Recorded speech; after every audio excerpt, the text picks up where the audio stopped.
Hello students and welcome to G3 e-learning classes, and today we are going to do our next chapter, theme 5, through the eyes of travelers, perception of society. और इसका time span है 10th century to 17th century, as you can see on the screen. Class 12th Humanities, chapter number 5. So first of all, I'll tell you some introduction of this chapter. See, women and men have traveled in search of work, to escape from natural disasters as traders, merchants, soldiers, priests, pilgrims, or driven by a sense of adventure. इस time पर क्या हो रहा था कि बहुत सारे जो लोग हैं ना, वो कुछ तो नेचुरल डिज़ास्टर्स की वजह से, ठीक है, जैसे नेचुरल डिज़ास्टर क्या होते हैं, लाइक भूकंप आ जाता है या बाढ़ आ जाती है, तो उसकी वजह से उनको क्या होता था कि अपने जो है उस प्लेस को छोड़कर वो दूसरे प्लेस पर अपने लाइवलीहुड के जो तलाश के लिए वो जाते थे. दूसरा रीज़न क्या था, एक जगह से दूसरी जगह जाना, सेंस ऑफ एडवेंचर.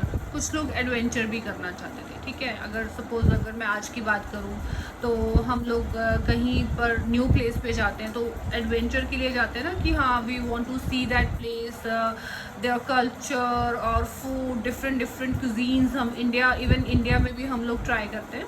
तो ऐसे ही उस टाइम पर जो लोग थे वो एक प्लेस से दूसरे प्लेस जो है इन दो वजह से जाते थे.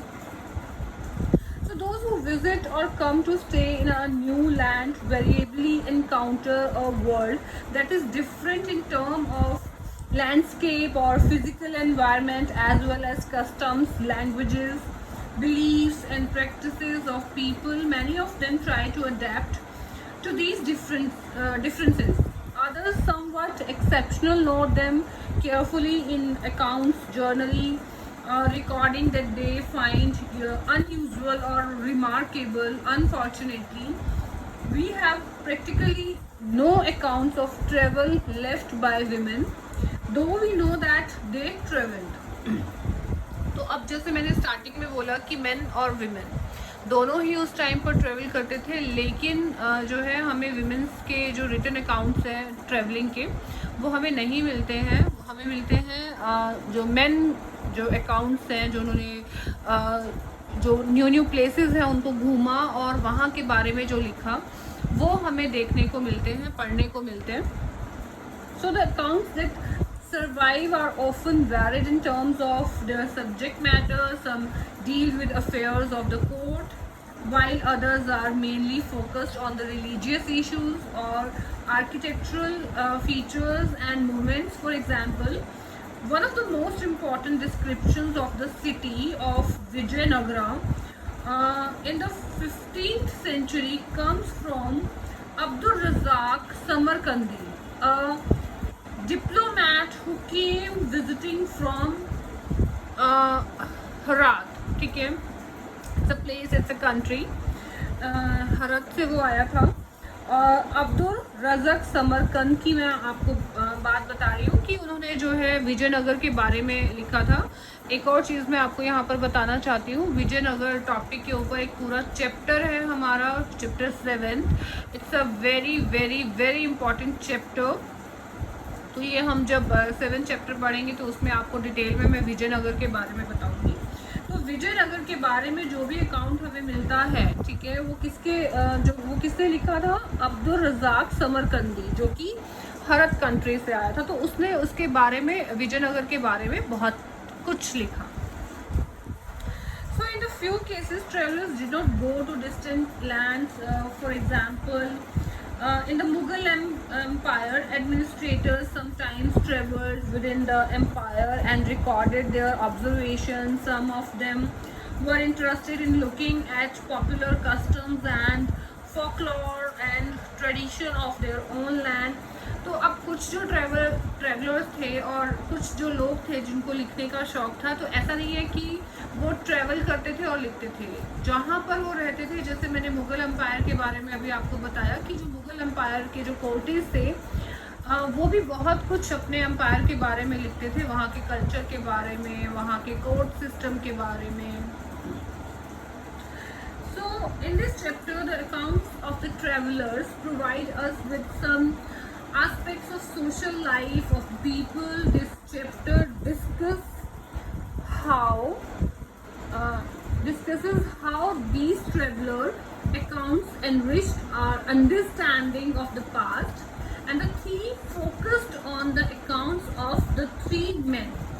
और ये जो 3 men है वो कौन है? अल-बरूनी है, Ibn Battuta and Bernier Francisco, और you can say Francisco Bernier. Okay, Francisco Bernier. तो इन 3 मेन ट्रेवलर्स के बारे में we are going to read in this chapter. So let's start with the Al Biruni and Kitabul Hind. Al Biruni जो है वो एक ट्रेवलर थे जो इंडिया आए थे, और उन्होंने अपनी एक बुक लिखी थी Kitabul Hind. So I am going to explain this point from Khwarazm to the Punjab. ये जो अल-बरूनी है वो ख्वाजिरम से आए थे, और कहाँ आए थे? घूमते घूमते पंजाब में, इंडिया पंजाब में. ठीक है. Al Biruni was born in 1973 in Khwarazm in present day Uzbekistan. अब जो ये ख्वाजिरम है वो प्रेजेंट डे में कहाँ पर है? उज्बेकिस्तान में. ख्वाजिरम was an important center of learning and Al-Biruni received the best education available at the time. See, उस टाइम पर, यानी कि हम बहुत जो है वो पुरानी बात कर रहे हैं, 10th to 17th सेंचुरी की हम बात कर रहे हैं.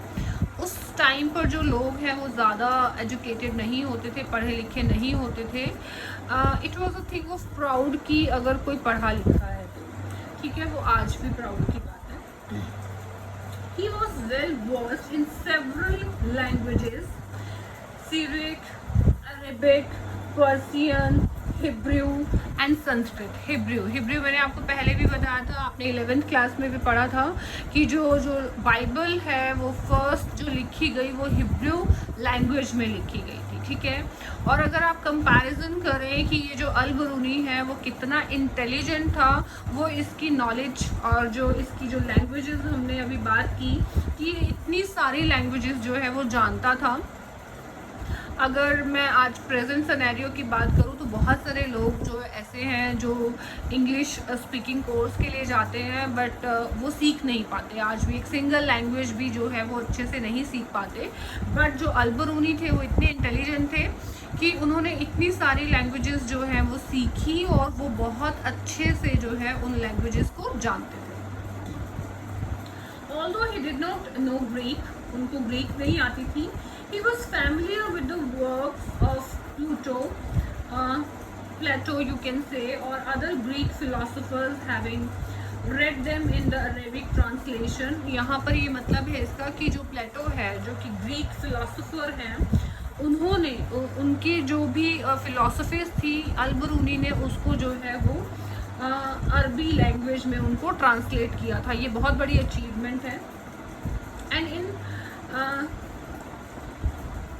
1017 जो डेट है वो when Sultan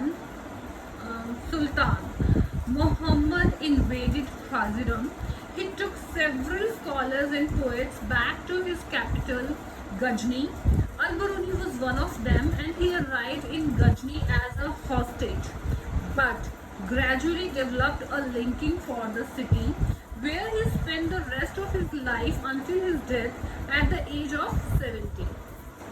अब हुआ क्या कि जो मोहम्मद थे, जो सुल्तान थे ख्वाजिरम के, और वो उन्होंने क्या किया था कि वो बहुत सारे जो स्कॉलर्स हैं और जो पोएट हैं उनको अपने जो राजधानी है, कैपिटल में, उसको लेकर आए थे. और वो राजधानी का नाम क्या है? Ghazni.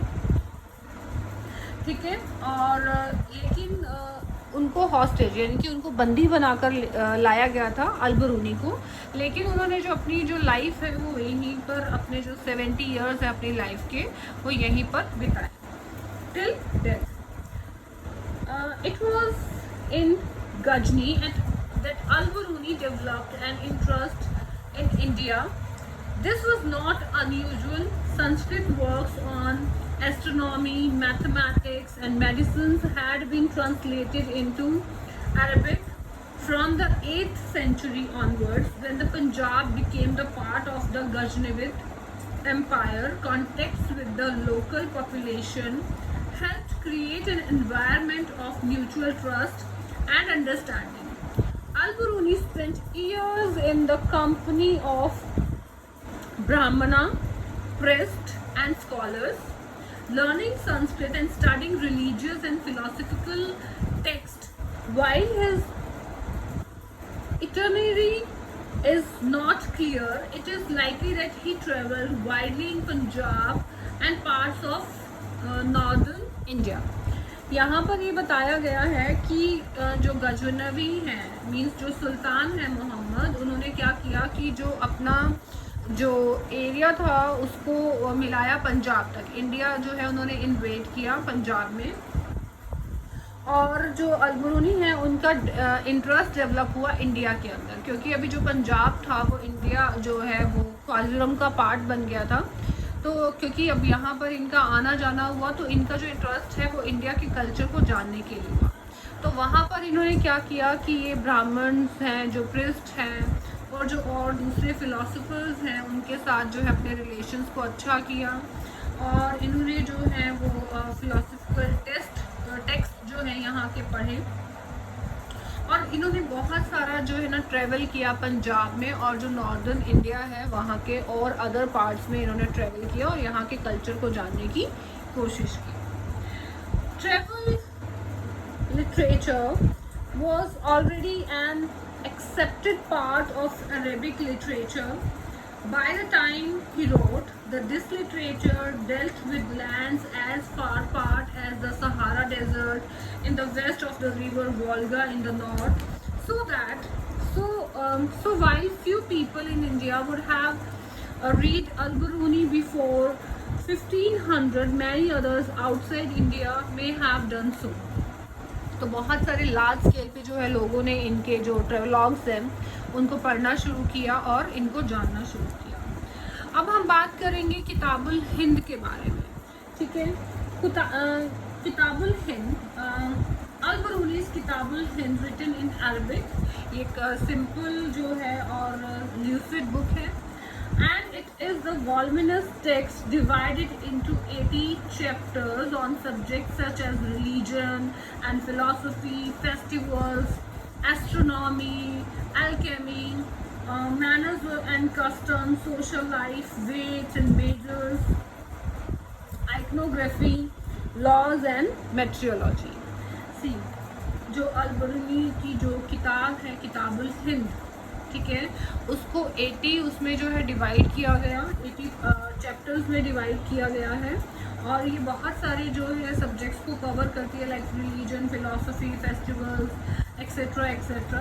And generally Al Biruni adopted and the distinctive structure in each chapter beginning with a question.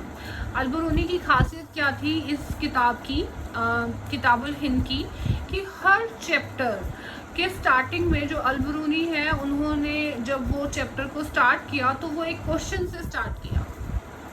ठीक है, जो कि एनहेंस करता है रीडर्स के इंटरेस्ट को, कि जो ये क्वेश्चन जो पुट किया गया है इसका आंसर क्या है. ठीक है, तो ये बहुत ही इंटरेस्टिंग बात थी इस बुक की.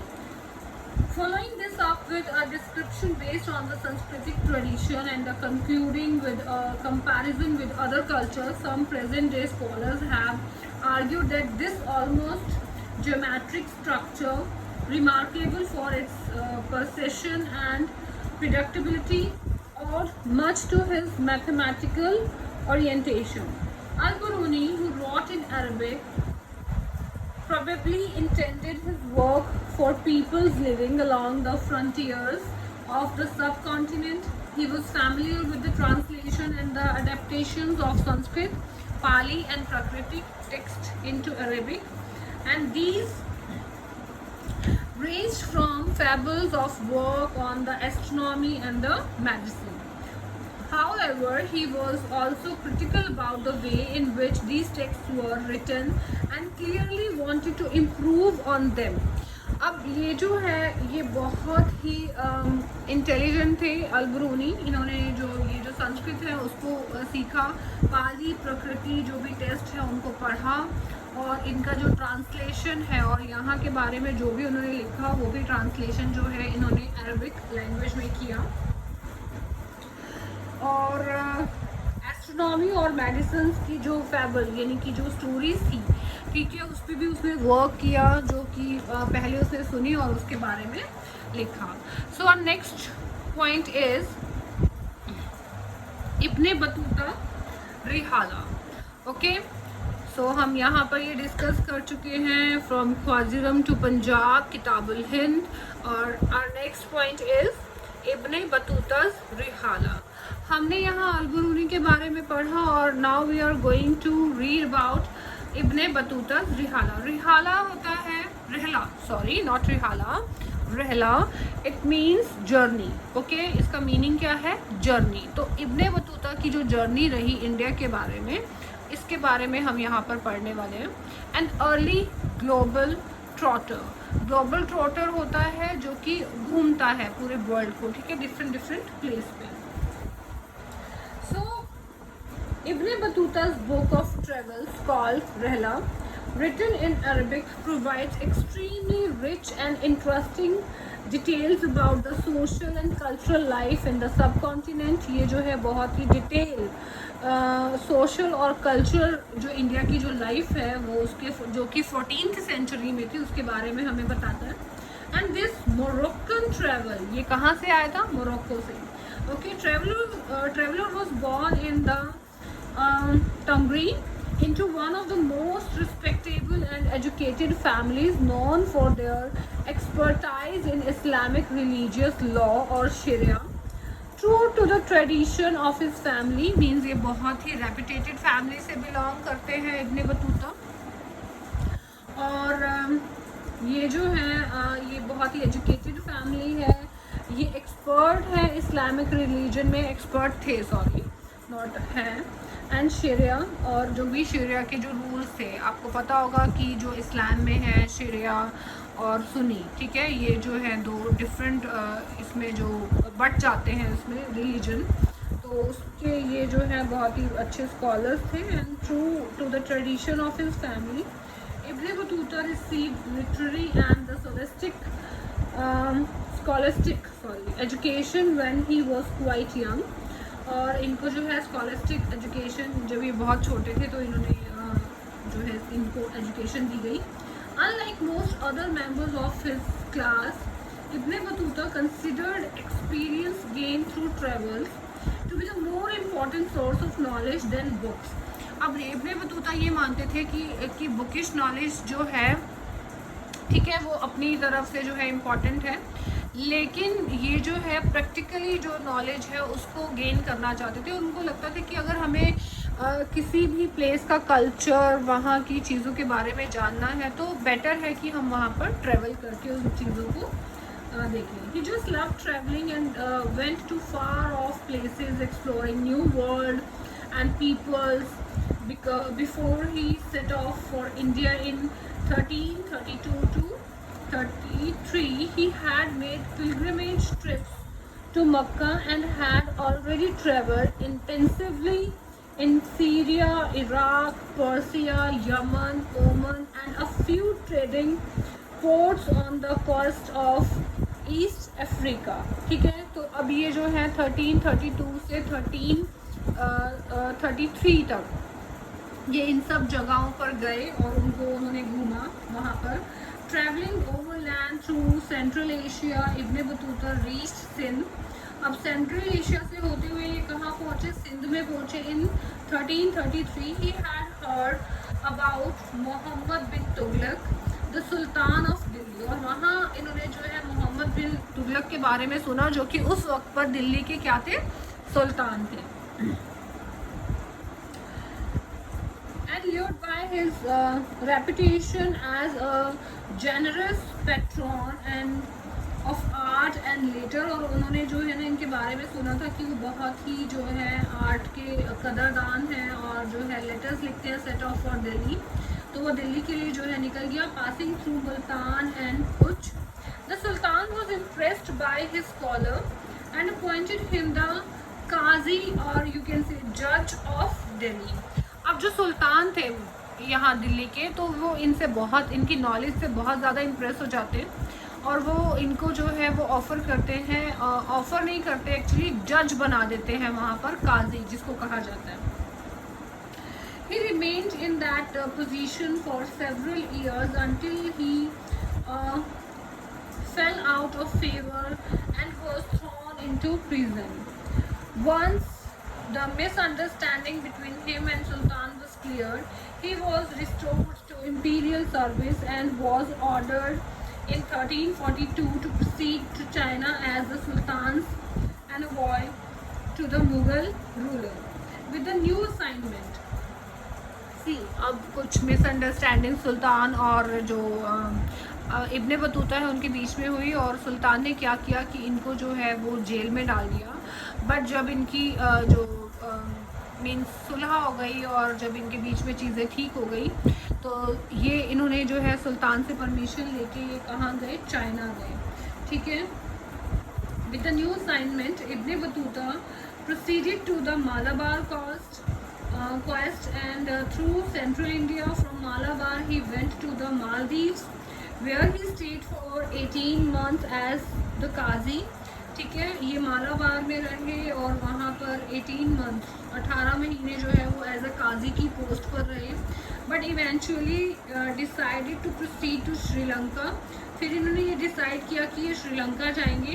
He then went back once more to the Malabar quest and then Maldives, and before resuming his mission to China, visited Bengal and Assam as well. He took a ship to Sumatra and from there another ship for the Chinese port town of the Zaitan जो है वो China के town का एक नाम है। He travelled extensively in China, going as far as Beijing, ये Beijing भी गए, but did not stay for long, लेकिन ज़्यादा टाइम तक वहाँ पर नहीं रहे। Deciding to return home in 1347, although he visited China and from his home base in Venice in the late 13th century, Ibn Battuta meticulously recorded his observation about the new cultures, people, belief, value, etc. And we need to bear in mind that this globe trotter was traveling in the 14th century when it was much more arduous and hazardous to travel than it is today. उस time पर बहुत मुश्किल होता था। सी अगर हमें यहाँ से पंजाब भी जाना है ना, तो हमें बहुत टाइम लग जाता है। सपोज यू कैन से कि हमें 6 to 7 आवर्स लग जाते हैं, और जबकि हम अपनी एसी गाड़ी में जाते हैं, तब भी वो जो जर्नी है वो हमें बहुत डिफ़िकल्ट लगता है कि अरे थक गए। ठीक है, आजकल तो बहुत सारे जो फैसिलिटीज़ आपको रास्ते में मिल जाती है, लाइक ढाबाज हैं, होटल्स हैं, you can eat there, you can rest there. लेकिन उस टाइम पर ऐसा कुछ भी नहीं होता था, तो ये बहुत डिफ़िकल्ट होता था इतना ट्रैवलिंग करना। ठीक है, और कुछ कई बार तो ऐसा भी होता था कि जो लुटेरे होते थे, ठीक है, लाइक हम डाकू बोल सकते हैं, लुटेरे बोल सकते हैं, तो ये जो है इनको कई बार ट्रैवलर्स को मार भी डालते थे, इनसे छीना झपटी करते थे, इनसे इनकी चीज़ें जो ये अपने सामान अपने साथ लेकर जाते थे उसको स्नैच करने के लिए इन लोगों को मार भी देते थे। तो it was very difficult for them. So the distance from Daulatabad to Delhi was covered in 40 days. Means अगर हम दौलताबाद से दिल्ली तक आते हैं तो ये 40 days कवर करते थे, while that from Gwalior to Delhi to 10 days. ठीक है, और जबकि ग्वालियर से दिल्ली कितना टाइम लगता था, 10 days लगते थे। ऐसी बहुत मुश्किल होता था क्योंकि खाने पीने की बहुत ज़्यादा प्रॉब्लम इनको आती थी, रहने की प्रॉब्लम आती थी। Traveling was also more insecure. Ibn Battuta was attacked by the bands of robbers several times. In fact, he preferred traveling in the caravan along with the companions, but this did not deter highway robbers. While traveling from Multan to Delhi, for instance, his caravan was attacked and many of his fellow travelers lost their lives even. Those travelers who survived, including Ibn Battuta, were severely wounded. ठीक है, और जो बच जाते थे तो वो बहुत बुरी तरह से घायल भी हो जाते थे. The enjoyment, our next point is the enjoyment of curiosity. लेकिन अब इतना रिस्क था, ठीक है, जैसे मैंने अभी आपको बताया कि कुछ को मार भी दिया जाता था, कुछ घायल हो जाते थे, बैडली इंजर्ड होते थे, लेकिन enjoyment of curiosity. अभी ये जो ट्रैवलर्स थे इनको जो है नया जानने में जो है बहुत ही ये इंजॉय करते थे उसको. As we have seen, Ibn Battuta was an interrate traveler who spent several years traveling through North Africa, West Asia and the part of Central Asia, the Indian subcontinent and China before returning to his native land Morocco. When he returned, the local ruler issued instructions that his stories be recorded. अब जो local वहाँ के जो ruler थे उन्होंने ये कहा कि जो इसकी स्टोरीज हैं उनको क्या किया जाएगा, उनको रिकॉर्ड किया जाएगा. ठीक है, तो यही सब था इस पार्ट में. This is the first part. I hope you all have well understood this. Thank you so much.